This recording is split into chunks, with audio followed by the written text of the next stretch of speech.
Sing Your Love. Day 11. Do you still believe in those fairy tales? An unnamed priest's first-hand account of the events that happened during the communist takeover in China around 1949. From the website America Needs Fatima. The church filled with people, and a little girl's father was ushered in with hands bound behind his back and placed to the right of the communion rail. Immediately, the girl was forcefully shoved into the communion rail. The inspector spoke to the crowd and mocked the people's belief in the real presence. And in a malicious and sarcastic tone, he announced that they were tricked into believing that God is present in the tabernacle. In fact, he told them he and his gang of soldiers would stamp on the hosts with their boots to show nothing would happen. Then the soldiers rushed on to the tabernacle and forced it open with their revolvers. The tense crowd watched in silent disbelief. The inspector seized the ciborium, took the lid off, and scattered the hosts on the sanctuary floor.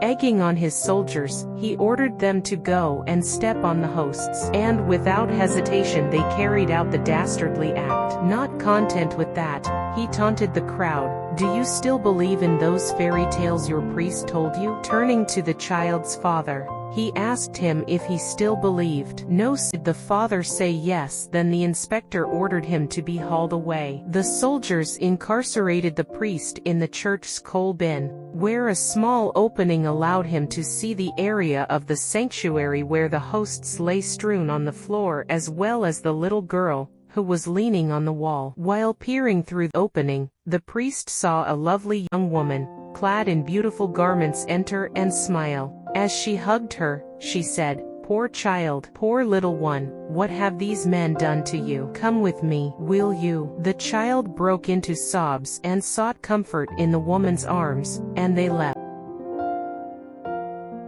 As time went by, the priest lost track of hours and days while imprisoned in the coal bin. He endured the stillness of the surroundings, and at times he heard sounds he wasn't used to. One morning, he heard the door open quietly, through the little opening. The priest saw the little Chinese girl sneaking ever so carefully into the sanctuary, kneeling and bowing in homage. As she lowered her head, she took a desecrated host with her tongue. She raised her head, folded her hands, closed her eyes, and prayed in silence. Several moments later, she arose and departed.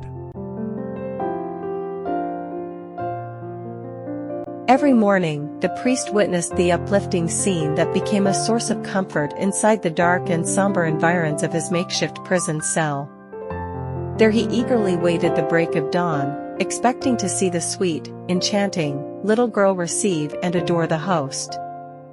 Though it occurred many times, he couldn't recall how often she came to practice the soul-stirring daily ritual. But alas, the day of final reckoning arrived.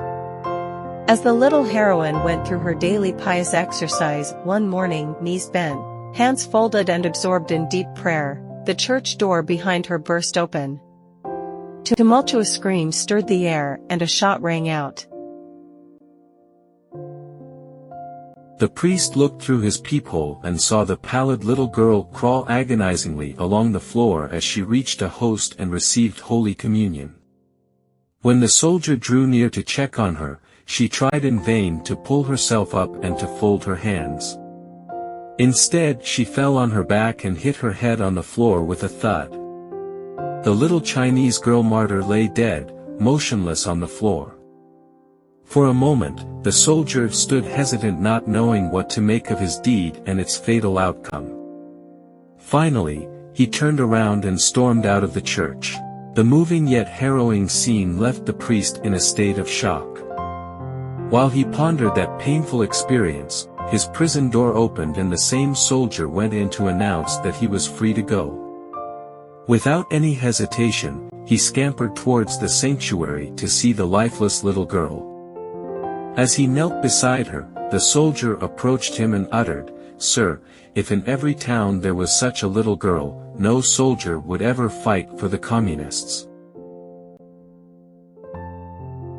In order to convert America and save the world, what we need is for every parish to come before Jesus in the Blessed Sacrament in holy hours of prayer. Saint Mother Teresa of Calcutta. Sing your love. Jesus, I love you. Jesus, I love you. Let every beat of my heart, and every breath I take, 1,000 times repeat this act of love. I love you, Jesus, in the most blessed sacrament. In 1917, even before we knew anything about Russia or communism, Our Lady appeared in Fatima and urged us to pray for the conversion of Russia. Resolve. Make holy hours, pray for our country, for the conversion of Russia, and that all peoples and all nations will come to love and adore our Lord Jesus in the most blessed sacrament.